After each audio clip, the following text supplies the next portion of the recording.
जड़ी बूटी ले लो, बाल बढ़ाने वाली जड़ी बूटी, सिर्फ 5 रुपए में। बाल बढ़ाने वाली जड़ी बूटी सिर्फ 5 रुपए में? जरा देखो तो। सुधा को अपने बाल बढ़ाने थे, उसके लिए अब वो कुछ भी कर सकती थी। उसने बूढ़े आदमी से जड़ी बूटी खरीद ली। उस आदमी ने कहा, इस जड़ी बूटी को जोर जोर से पीसना, पीसने से तेल निकलेगा। उस तेल को सोने से पहले अपने बालों पे लगाना। जड़ी बूटी लेकर सुधा घर चली गई। तभी सुधा जड़ी बूटी पीसकर तेल निकालकर और उसे अपने सर पर लगाकर सो गई। और अगले दिन सुबह नींद से उठने के बाद उसने देखा उसके सर पर जितने भी बाल थे वो सब झड़ गए हैं। सुधा ये विश्वास नहीं कर पा रही थी। कहते हैं लड़कियां लंबे बालों में ही अच्छी लगती हैं, लेकिन सुधा के बाल बचपन से ही छोटे थे। उसके बाल बढ़ते ही नहीं थे। ऊपर से वो सांवली भी थी और दूसरी ओर उसकी बहन राधा के लंबे और घने बाल थे और राधा गोरी भी थी। इसीलिए राधा बचपन में हमेशा सुधा को चिढ़ाती थी, तू तो मेरी सगी बहन नहीं है, तुझे तो माँ और पापा रास्ते से उठाकर लाए थे, नहीं तो तू इतनी बदसूरत कैसे है। ये सुनकर सुधा हमेशा रोती थी। माँ पापा देखो ना राधा क्या बोल रही है, माँ पापा देखो ना। राधा और सुधा की माँ शमिता कहती थी, रो क्यों रही है सुधा, राधा ने कुछ गलत तो नहीं कहा, तू बदसूरत है, तेरे सर पर बाल भी नहीं है, मुझे ऐसी बेटी नहीं चाहिए थी। सुधा का पिता भी उससे प्यार नहीं करता था। सुधा को हमेशा हर किसी से नफरत ही मिलती थी। ऐसे ही बड़ी हुई सुधा। हर रोज वो रात को रोती थी और भगवान से प्रार्थना करती थी, हे भगवान कुछ चमत्कार करवा दीजिए, मेरे पैर तक लंबे बाल उगा दीजिए, प्लीज भगवान प्लीज। और इसी तरह सुधा और राधा दोनों जवान हो गई। आज सुधा को लड़के वाले देखने के लिए आने वाले हैं। सुधा आईने के सामने बैठकर तैयार हो रही है। उसके सर पर अभी भी ज्यादा बाल नहीं है। वो आईने में अपने आप को देख ही रही थी कि तभी उसकी माँ आ गई और ताने मारना शुरू कर दिया, यहाँ ऐसे बैठे रहने से कुछ नहीं होगा, जल्दी जल्दी करो, नहीं तो ये लड़का भी हाथ से चला जाएगा। वहां राधा आ गई और बोली, माँ मुझे तो समझ में नहीं आ रहा है कि आप मुझसे पहले इस भूतनी की शादी क्यों करवाना चाहती हो। राधा बेटी, इस भूतनी को तो पहले विदा करना पड़ेगा, नहीं तो बाद में कौन इससे शादी करेगा। एक बार बस ये सर से उतर जाए, उसके बाद मैं तेरे लिए बहुत अमीर और अच्छा लड़का ढूंढ कर लाऊंगी। माँ आप सभी मुझसे इतनी नफरत क्यों करते हो, आखिर मैंने किसी का क्या बिगाड़ा है। तेरे सर पर बाल नहीं है सुधा, तू बदसूरत है बदसूरत, तू मेरी बहन कहलाने के लायक नहीं है। थू। सुधा रोने लगी। वो पूरी जिंदगी रोती ही आई है। अविनाश नाम का लड़का सुधा को देखने के लिए आया। शमिता के कहने पर राधा अपने कमरे में ही बैठी हुई थी, क्योंकि शमिता ने उससे कहा था, बेटी तू कमरे के अंदर ही रहना, नहीं तो लड़के वाले सुधा से रिश्ता नहीं जोड़ेंगे। खैर अविनाश के साथ सुधा का रिश्ता तय हो गया, लेकिन उसके लिए बहुत ज्यादा दहेज देना पड़ा। उस बात को लेकर भी शमिता सुधा को ताने मारने लगी। सुधा मन ही मन सोचने लगी, अपने घर में तो मुझे शांति नहीं मिली, शायद ससुराल में जाकर मैं खुश रहूंगी। सुधा की शादी हो गई और शादी वाले दिन ही अविनाश ने राधा को पहली बार देखा और देखते ही उसके प्यार में पड़ गया। यार मैंने इसे पहले क्यों नहीं देखा, कितनी गोरी है ये, कितने लंबे बाल हैं इसके, इससे पहले मिल लेता तो मुझे इस भूतनी से शादी नहीं करनी पड़ती। लेकिन अब कुछ नहीं हो सकता था। सुधा अविनाश के साथ ससुराल चली गई और ससुराल पहुंचते ही सुधा की सास विमला ने सुधा को 1000 काम थमा दिए। रसोई जाओ और सारे बर्तन मांजो, उसके बाद खाना बनाओ और उसके बाद पूरा घर साफ करो। मत भूलना कि तुम्हें इस घर की बहू सिर्फ और सिर्फ काम करवाने के लिए ही बनाया गया है। ठीक है माँ जी, नहीं भूलूंगी। सुधा बिना थके काम करने लगी।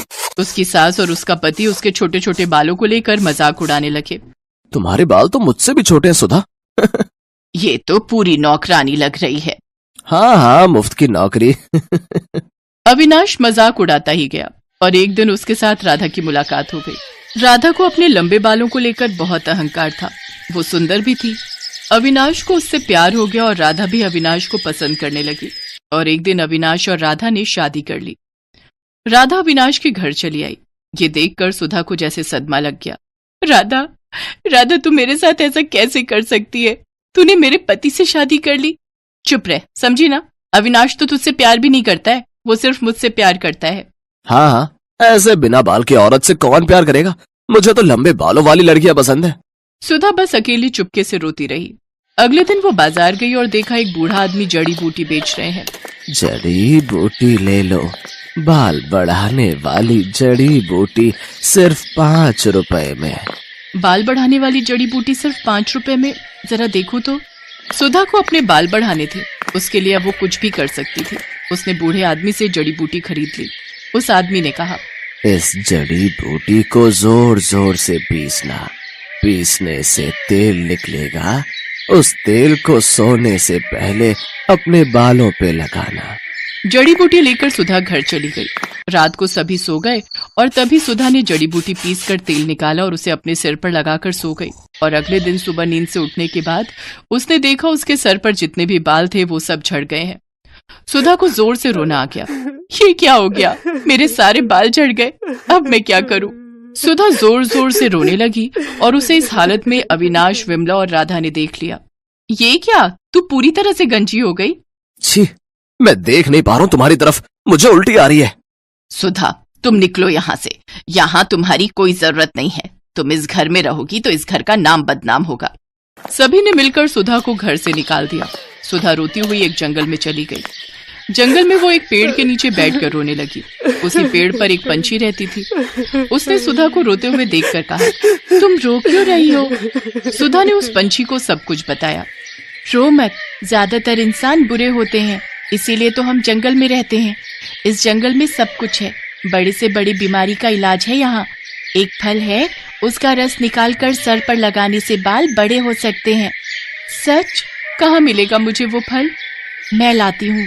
उस पंछी ने कुछ ही देर में सुधा को फल ला कर दिया।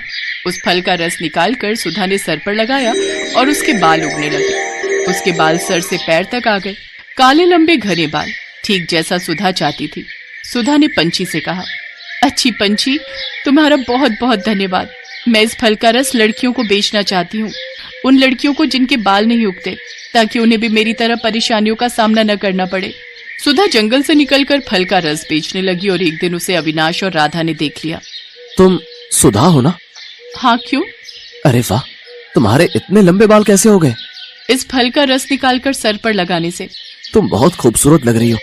क्या तुम मेरे साथ घर आना चाहोगी? ये सब देख और सुनकर राधा को जलन हो रही थी। उसने फल का रस लिया और पूरी बोतल अपने सर पर डाल ली, लेकिन उससे असर उल्टा हो गया। उसके सारे बाल झड़ गए और वो गंजी हो गई। ये क्या हुआ मेरे साथ? मैं गंजी हो गई। बहुत अच्छा हुआ, यही लालच का नतीजा है। बचपन से आज तक तूने मुझे चैन से जीने नहीं दिया, अब देख कैसा लगता है। और हाँ विनाश, मैं फालतू लोगों के साथ नहीं रहना चाहती, तुम रहो अपनी पत्नी के साथ। राधा का अहंकार मिट्टी में मिल गया। अविनाश को भी गंजी राधा के साथ ही रहना पड़ा और फल का रस बेचकर सुधा बहुत अमीर बन गई। चारों तरफ उसके बाल के चर्चे होने लगे और वो खुशी खुशी जिंदगी बिताने लगी। Thanks for watching.